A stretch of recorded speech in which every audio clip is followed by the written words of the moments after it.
జనసేన మంత్రి నాదెండ్ల మనోహర్ గారు తెలుసుగా మీకు. ఆయన ట్వీట్ అయితే చేశాడు. ఆయన మనోహర్ నాదెండ్ల అనే ట్విట్టర్ హ్యాండిల్ నుంచి ఓ ట్వీట్ అయితే చేశాడు. ఆ ట్వీట్ నిజంగా పవన్ కళ్యాణ్ గారికి తలకాపడు, అంటే పవన్ కళ్యాణ్ గారికి ఇరకాటంలో పెట్టించిందని చెప్పాలి. ఎలా ఇరకాటంలో పెట్టించింది ఏంటనేది చెప్తాను. ఎందుకు ఇది ట్విట్టర్లో చాలామంది దీన్ని వైరల్ చేస్తున్నారో ఏంటనేది మాట్లాడే ముందు నా రిక్వెస్ట్ ఉంది, ఫస్ట్ లైక్ చేయండి, కొత్తగా మన ఛానల్స్ పక్కాగా సబ్స్క్రైబ్ చేయండి, మీ అమూల్యమైన అభిప్రాయాన్ని కామెంట్ రూపంలో తెలియజేయండి. నాదెండ్ల మనోహర్ గారు పెట్టిన ట్వీట్ ఏంటో చెప్తాను నేను. 7 సంవత్సరాల క్రితం, అంటే జస్ట్ మొన్న అక్టోబర్ 12వ తారీఖున జనసేన పార్టీలో పవన్ కళ్యాణ్ గారితో నా ప్రయాణం ప్రారంభమైంది. బలమైన ఆంధ్రప్రదేశ్ కోసం దార్శనికతో ఇది నడిచింది. ఆయన సమర్థుడైన మరియు దయగల నాయకత్వం ఎల్లప్పుడూ మమ్మల్ని ప్రేరేపిస్తుంది అని ఒక ఫోటో పెట్టారు. ఫోటో ఇక్కడ ప్లే చేస్తాను చూడండి. ఫోటో చూసారుగా, ఓ ఫోటో పెట్టాడు. ఆ ఫోటో పవన్ కళ్యాణ్ గారిని ఇబ్బందులకు గురి చేసిందని చెప్పాలి నన్ను అడిగితే కనుక, ట్విట్టర్ వేదికగా. ఎందుకు అంటే కనుక ఇప్పుడు ఆయన పెట్టిన ఆ ట్వీట్ అక్కడదా పోలా, దానికి పవన్ కళ్యాణ్ గారు ఇంకో ట్వీట్ పెట్టారు. ఏమని? నాకు గుర్తుంది, ఏది ఈ ఫోటో ఏదైతే ఉందో వాళ్ళు కూర్చున్నారు కదా, కనబడుతుంది కదా, పవన్ కళ్యాణ్ గారు కూర్చుని ఉన్నారు, పక్కనేమో నాదెండ్ల మనోహర్ గారు కూర్చున్నారు, ఎదురుగా కొంతమంది యువకులు కూర్చుని ఉన్నారు, జెండాలు పట్టుకుని యువకులు కూర్చున్నారు. దాని గురించి పవన్ కళ్యాణ్ గారు మాట్లాడుతున్నారు. ఏమనంటే, నేను వారితో జరిపిన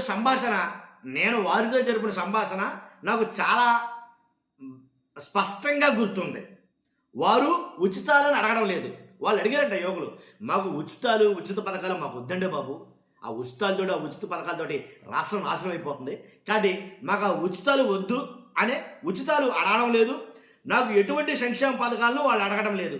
వాళ్ళు ఉచితాలు అడగడంలా, వాళ్ళు ఎలాంటి సంక్షేమ పథకాలు అడగడంలా, కానీ వారు మాకు 25 సంవత్సరాల భవిష్యత్ ఇవ్వండి, ఉచితాలను కాదు అని గట్టిగా చెప్పారు. మన యువత యొక్క నిజమైన సామర్థ్యాన్ని మనం ఉపయోగించుకోవాలి. వారి కలలను నెరవేర్చుకోవడం కోసం, వారిని అర్థం చేసుకోవడం కోసం నేను మన యువతను కలుస్తూనే ఉంటాను అని పవన్ కళ్యాణ్ గారు తనదైన శైలిలో ఒక ట్వీట్ అయితే చేశారు. ఇది ఇబ్బంది ఏముంది? దీంట్లో చాలా బాగా రాశారు కదా పవన్ కళ్యాణ్ గారు. మరి ఎందుకు దీన్ని వైరల్ చేస్తారంటే ఇక్కడ ఉంది అసలైన విషయం. ఇప్పుడు ఉచితాలు వద్దు, మాకు సంక్షేమ పథకాలు కూడా వద్దు అని ఆ యువకులు పవన్ కళ్యాణ్ గారు చెప్పారు. పార్టీలో తొలి నాళ్లలో అప్పుడు ఏం లేదనమాట. అంటే పార్టీ పటిష్టంగా నిర్మాణం కూడా జరగని టైంలో చెప్పారు ఈ మాటలు. పవన్ కళ్యాణ్ గారిని కలిసి కొంతమంది యువకులు, పార్టీ వచ్చేసింది, ఆల్రెడీ అధికారంలోకి వచ్చారు. ఆయన పవన్ కళ్యాణ్ గారు ఎలా అధికారంలోకి వచ్చారు, లేదా పవన్ కళ్యాణ్ గారు కూటమిగా ఉన్న టీడీపీ కావచ్చు, అలయన్స్ కావచ్చు, ఎలా అధికారంలోకి వచ్చింది? జగన్మోహన్ రెడ్డి గారు ఏవైతే ఇస్తా అన్న పథకాలు ఉన్నాయో అవి ఇస్తాం, వాటితో పాటు వాటిని డబల్ చేసి ఇస్తాం.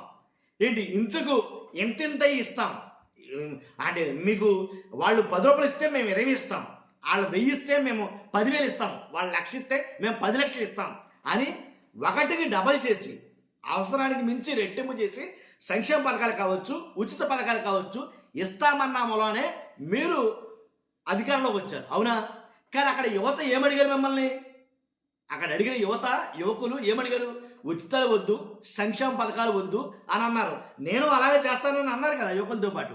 కాబట్టి మరలా మీరు ఎందుకు ఇలాగా ఫ్రీ ఇచ్చి ప్రతిదానికి, లేదా సంక్షేమ పథకాలు అమలు చేస్తామని కొన్ని వందల వాగ్దానాలు చేసేసి, హామీలు ఏంటి గంపుడు హామీలు ఇచ్చేసి అధికారంలోకి రావడం ఎంతవరకు కరెక్టు అని కొంతమంది నెటిజన్స్ చాలామంది పవన్ కళ్యాణ్ గారిని క్వశ్చన్ చేస్తున్నారు, నాదెండ్ల మనోహర్ గారిని క్వశ్చన్ చేస్తున్నారు చాలామంది నెటిజన్స్. ఈ వీడియో ఎక్కువ వైరల్ అవుతుంది.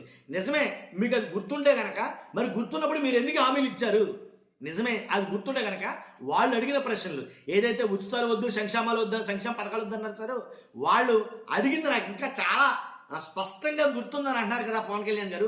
మీకు గుర్తున్నప్పుడు మరి ఎలాగ ఇలాంటి పథకాలన్నీ అమలు చేసేస్తాం, అవసరమైతే ఆంధ్రప్రదేశ్ అప్పుల్లో కూరుకుపోయినా సరే మేము పథకాలు అమలు చేసేసి మేము చేస్తామని ఎందుకు వాగ్దానాలు ఇచ్చారు, ఎందుకు హామీ ఇచ్చారు అని వాళ్ళు అడిగిన మాట మీకు గుర్తులేదా అని అయితే కనుక చాలామంది నెటిజన్స్ చాలామంది ట్రోల్ చేస్తున్నారు.